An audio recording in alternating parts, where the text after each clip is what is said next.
তোমার নাম কি? আমার নাম সিয়াম। ও, আমি হাসি। তোমার দায়িত্ববোধ দেখে আমার অনেক ভালো লাগছে।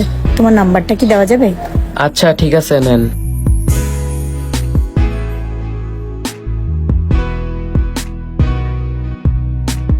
আচ্ছা ঠিক আছে, আমি আসি। কল দিলে ধরবা। কি হলো বুঝলাম না, নাম্বারটা লয়ে গেল। আচ্ছা যাক, গাড়িটা আজকা গ্যারেজে লইয়া পরিষ্কার করতে হইব। আচ্ছা যাই, শরীরটা অনেক ক্লান্ত লাগতেছে, পিছে যাই একটু হুই। কি রে, এই সময় কে আবার ফোন দিল? তাও আবার নতুন নাম্বার। হ্যালো। হ্যালো, আমি হাসি। ও আচ্ছা, জি বলেন। তুমি কালকে ঠিক 10টায় চলে আসবা, তোমার সাথে কিছু কথা আছে। আচ্ছা ঠিক আছে, জানি না কি বলবো। আচ্ছা যাক, সারাদিন টিপ মারতে পারি নাই, যাই টিপ মারি।